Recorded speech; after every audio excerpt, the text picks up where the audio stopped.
Saya bersyukur sekali kepada Allah, sangat berbahagia pada hari ini. Akhirnya saya sekeluarga bisa kembali pulang ke rumah. Alhamdulillahirabbil alamin.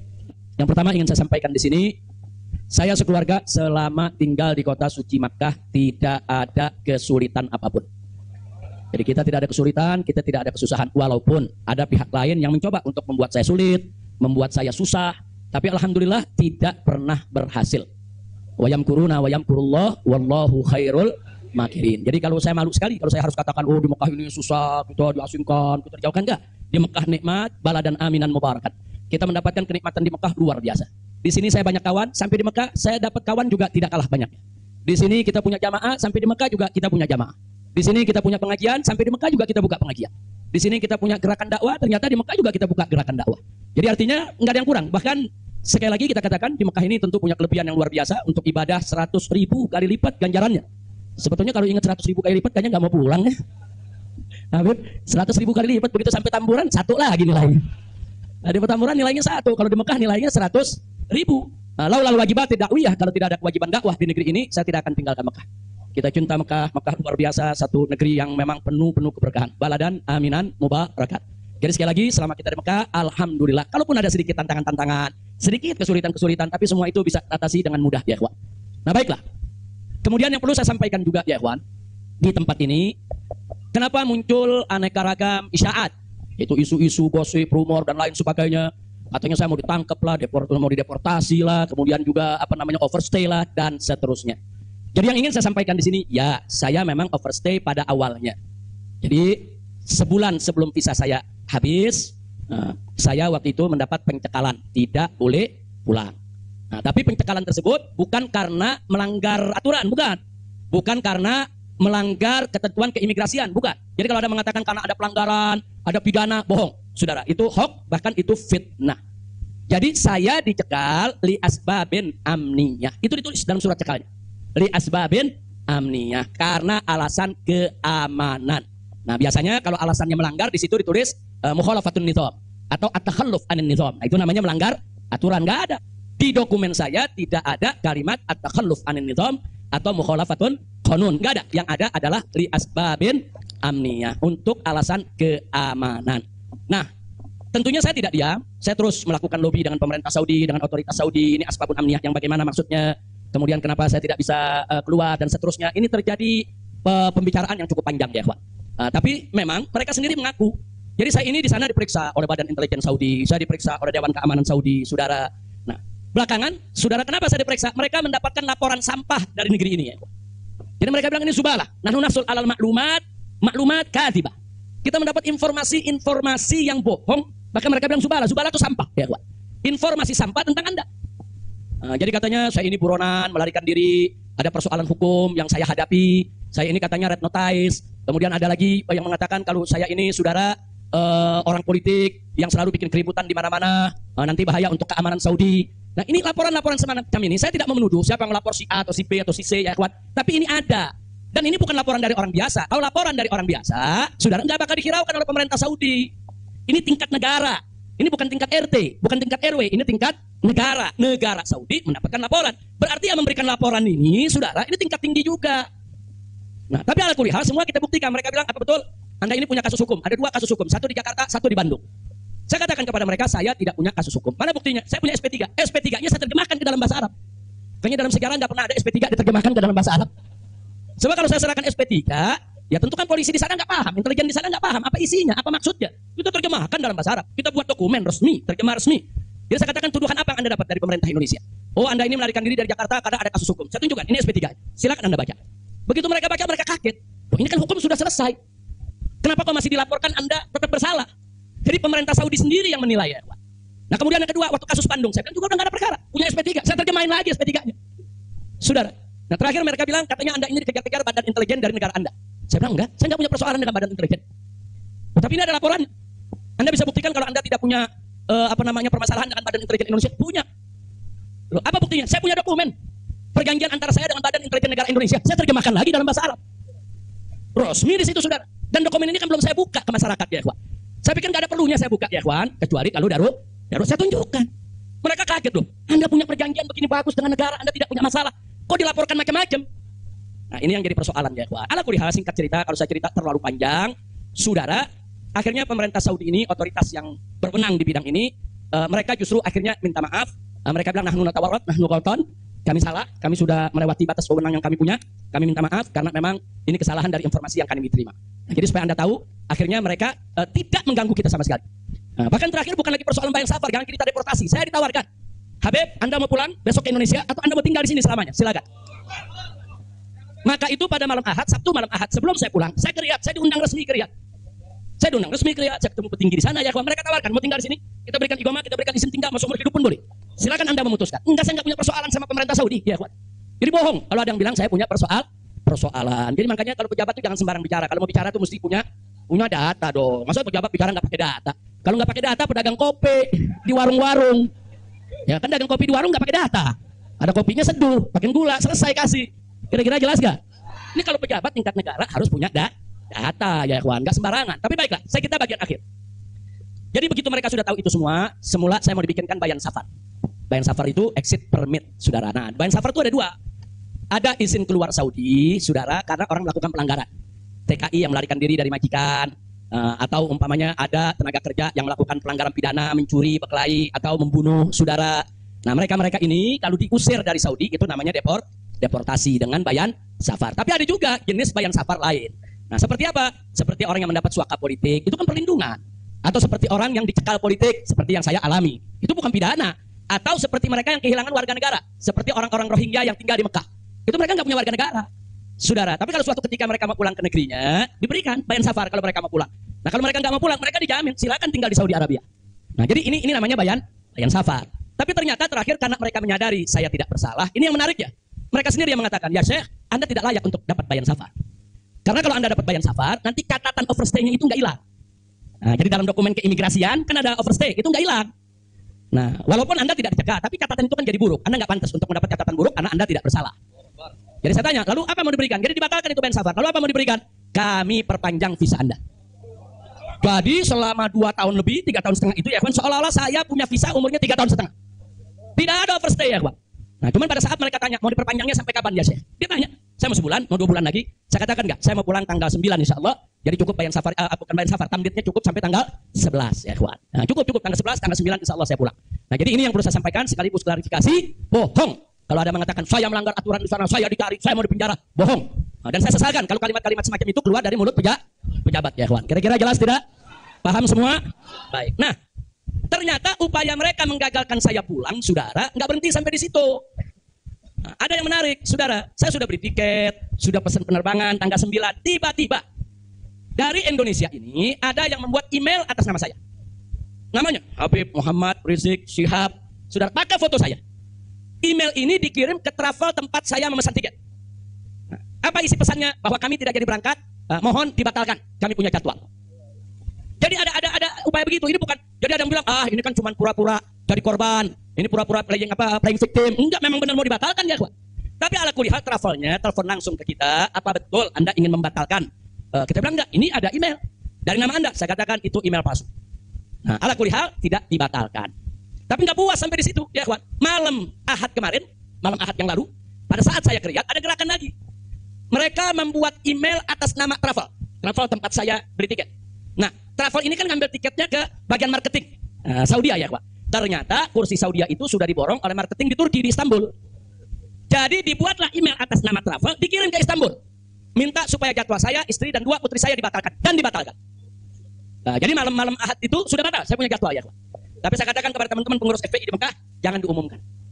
Diam, kalau diumumkan ini nanti, kalau ini diumumkan ya, kawan, padahal kita kan masih punya peluang untuk melawan itu.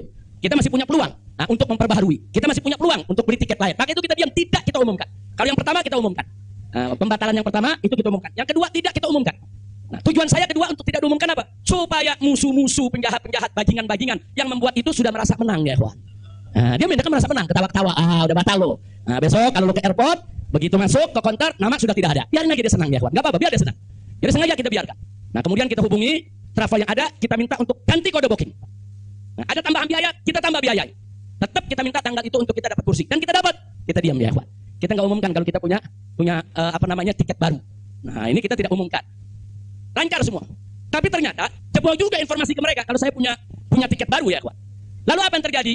Pesawat berangkat jam 7. Dari jam 11 siang saya sudah kirim orang untuk check-in. Jam 2 kita sudah full semua, kita sudah dapat check-in. Barang sudah masuk. Tiba-tiba jam 4 sore di airport dapat panggilan, saya punya putri yang satu tiketnya batal. Ini permainan gila-gilaan ini ya, kawan. Nah, kita tanya, kita konfirmasi ini bagaimana bisa batal ini? Ya alasannya katanya ada ATM palsu lah, ada orang mengaku bahwa ATM-nya dipakai lah, duitnya dicuri lah, dan lain sebagainya. Tapi tujuan dia, kalau saya punya putri itu batal, saya nggak bisa berangkat. Kenapa? Karena saya kafilnya. Nah, peraturan di Saudi nggak boleh kafil keluar. Saya ini kafilnya kalau anaknya tidak keluar. Kalau anak istri keluar, saya tidak keluar masih boleh. Tapi kalau saya keluar, sementara anak istri tidak keluar, nggak boleh. Itu peraturan di Saudi. Jadi sekarang dia batalkan satu supaya saya nggak ikut berangkat ya, kawan.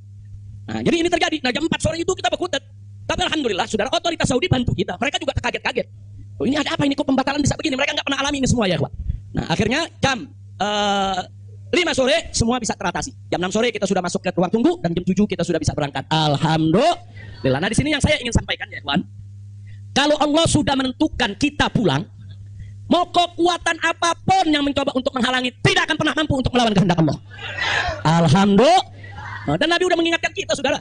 Sudah mengingatkan kita dari jauh-jauh hari, hatta manusia dan jin ini bersatu untuk memberikan manfaat kepada engkau, tidak akan pernah bisa kecuali manfaat yang sudah ditetapkan oleh Allah. Begitu juga, saudara, manusia dan jin rame-rame bersatu untuk mencelakakanmu, saudara. Tidak akan pernah kamu bisa celaka kecuali sesuatu yang sudah ditetapkan oleh Allah. Maka itu saya mengajak semua di sini belajar dari ini semua. Saudara, dekatkan diri kepada Allah, tingkatkan tawakal kita, jangan takut dengan orang-orang yang ingin berbuat jahat kepada kita semua. Enggak usah khawatir. Wa yamkuruna wa yamkurullah wallahu khairul. Makin tancapkan dalam diri kita la haula wala quwwata illa billahil aliyil azim. Tancapkan itu ya, kawan. Jangan pernah takut. Nah, buktinya akhirnya kita bisa pulang. Alhamdulillah. Hada min fadli rabbi liyabluwani ashkur am akfur ya, kawan. Dan memang kemarin itu pada saat saya ke imigrasi Saudi, mereka juga bingung. Karena ini bukan urusan imigrasi, tapi ini otoritas keamanan nasional Saudi. Mereka bilang nggak pernah ada orang pakai bisa ziarah orang asing, bisa hidup 3,5 tahun di Saudi tanpa denda, tanpa blacklist. Nah, ini semua karunia dari Allah. Jadi tidak benar kalau kita di sana kesulitan, kesusahan. Enggak, kita di sana senang, kita di sana bahagia, bahkan sedih sekali kita tinggalkan Mekah kalau tidak ada kewajiban dakwah di sini. Sekali lagi saya katakan, saya tidak ingin meninggalkan Mekah. Di Mekah semua Allah ganti, lebih indah yang Allah ganti ya, kawan. Saya di sana rezeki mengalir terus, makan, minum semua serba berkecukupan, dikit Allah tidak kurangi. Bahkan apa yang kita dapatkan di sana jauh lebih nikmat, lebih berkah ketimbang sebelum saya ke kota suci Makkah. Jadi sekali lagi, alhamdulillah, kalau kita berjuang di jalan Allah, percayalah Allah tidak akan pernah meninggalkan kita. Enggak, Allah enggak bakal tinggalin kita ya, kawan. Dimanapun kita berada, Allah enggak bakal tinggalkan kita. Kalau kita berjuang untuk Allah, intan surullah yang surkum. Jika kamu ya ayyuhalladzina amanu, hai orang-orang yang beriman, intan surullah, jika kamu memenangkan Allah, membela Allah, berjuang untuk Allah, yang surkum, niscaya pasti Allah akan memenangkan kamu sekalian. Jadi jangan takut. Allah dengan caranya Allah punya kemauan ya, kawan. Allah akan selamatkan kita, Allah akan lindungi kita, Allah akan beri keberkahan kepada kita. Dan selama di Mekah, alhamdulillah, saya juga sudah menyelesaikan yaitu disertasi doktor saya sebanyak 1000 halaman ya, kawan. Dalam bahasa Arab, alhamdulillah semua berkah. Dan saya punya putri juga yang tinggal di Mekah, akhirnya punya kesempatan menghafal Al-Quran. Akhirnya mereka sudah lebih dari 10 juz hafal Al-Quran. Ini semua yang di sini kita nggak dapat, di Mekah kita dapat. Alhamdulillah, setiap tahun kita bisa melaksanakan ibadah haji, setiap minggu kita bisa melaksanakan ibadah umroh, kita bisa iktikaf di masjid, bebas. Saya bisa ke Madinah, ke Jeddah, ke Taif, ziarah kemana-mana tempat. Tidak pernah dilarang oleh otoritas Saudi. Jadi sekali lagi saya tandaskan, kalau ada mengatakan di sana saya nih kriminal, melanggar hukum, berurusan dengan hukum Saudi, bohong. Nah, begitu sekali lagi lewat forum ini saya ingin sampaikan terima kasih kepada pemerintah Saudi. Saya sampaikan terima kasih kepada pemerintah Saudi dan apresiasi yang tinggi di mana selama keberadaan saya 3,5 tahun di sana, mereka telah memperlakukan saya secara baik. Kemudian mereka telah memberikan segala kemudahan. Jazahumullahu khairal jaza. Ya, kita yang baik kita apresiasi, yang tidak baik kita kritisi. Nah, jadi kalau ada mengatakan Habib kok terima kasihnya sama pemerintah Saudi aja, pemerintah Indonesia bagaimana? Ya baik dulu dong. Kalau baik nanti kita terima kasih. Kira-kira betul nggak? Betul nggak? Kalau pemerintah baik wajib nggak terima kasih? Wajib kita apresiasi. Kok Habib belum terima kasih? Ya belum baik.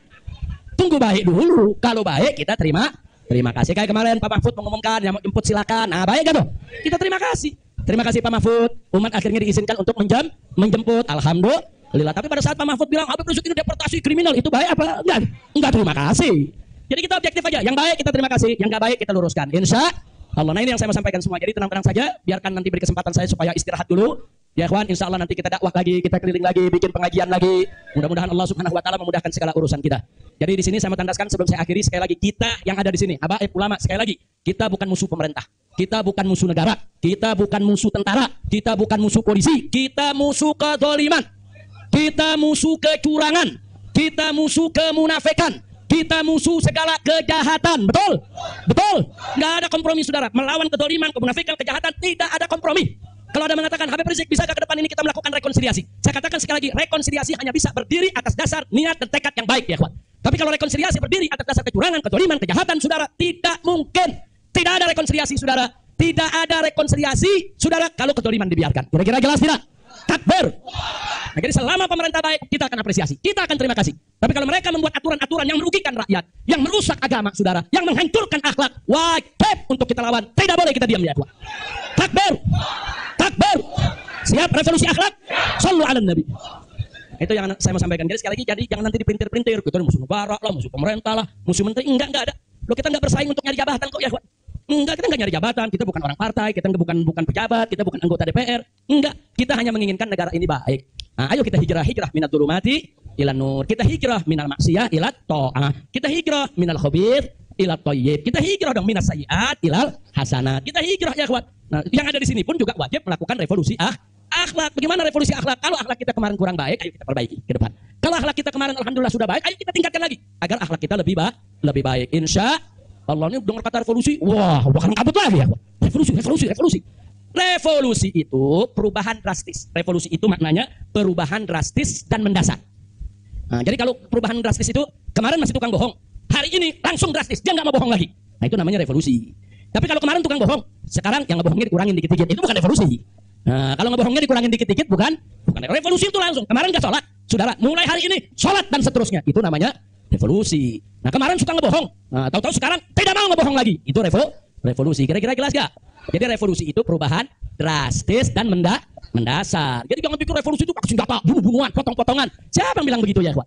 Nah, lalu kenapa dipilih kata revolusi akhlak? Kenapa bukan revolusi moral, revolusi budi pekerti, revolusi mental? Saudara, karena kata akhlak itulah yang dipakai oleh Nabi kita Muhammad Sallallahu Alaihi Wasallam. Nggak ada kata yang lebih baik kita pilih kecuali kata yang digunakan oleh Nabi Muhammad Sallallahu Alaihi Wasallam. Kalau kita mau tahu siapa itu bapak revolusi akhlak di dunia, ya Nabi kita.